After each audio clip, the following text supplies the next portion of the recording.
ការឈឺចាំ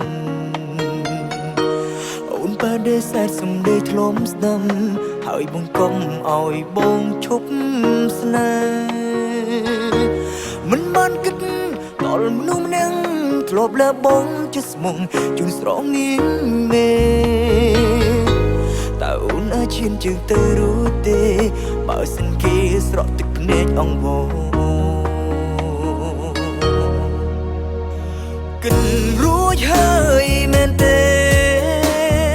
អាចកែបានទេបើទម្លាប់ធ្លាប់មានរូបអូនក្បែរនៅនៅកាយជាភ្លឺបងទៅតែម្នាក់ឯងចង់បែងចិនស្អំបងនឹងមែនទេទើបគ្មានក្តីអាណិតហើយអ្វីអូនមិនរំលឹករឿងអតីតមុនពេលគិតដេញបងពីចិនទាំងបេះដូងបងមិនទាន់ឆ្លើយយល់ព្រម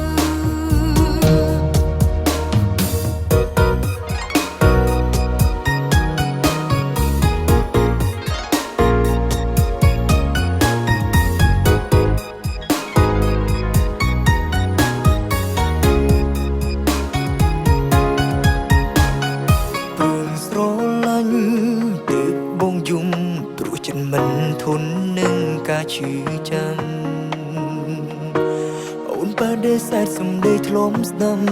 ហើយបងកុំឲ្យបងឈប់ស្នេហ៍មិនបានគិតដល់មនុស្សម្នាក់ធ្លាប់លើបងជាស្មុំជូនស្រងងៀងមេតើអូនអាចឈានជើងទៅរួចទេ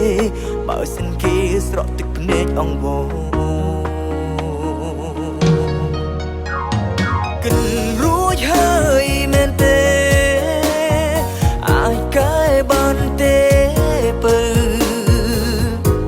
ទម្លាប់ធ្លាប់មានរូបអូនក្បែរនៅនៅកាយជាភ្លឺបងទៅតែម្នាក់ឯងចង់បែងចិនស្អំបងនឹងមែនទេទើបគ្មានក្តីអាណិតហើយអ្វីអូនមិនរំលឹករឿងអតីតមុនពេលគិតទាំងបេះដូងបងមិនទាន់ឆ្លើយយល់ព្រមគិតរួចហើយមែនទេ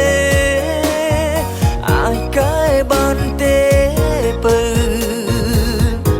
ទម្លាប់ធ្លាប់មានរូបអូនក្បែរនៅនៅកាយជាភ្លឺបងទៅតែម្នាក់ឯងចង់បែងចិនស្អំបងនឹងមែនទេទើបគ្មានក្តី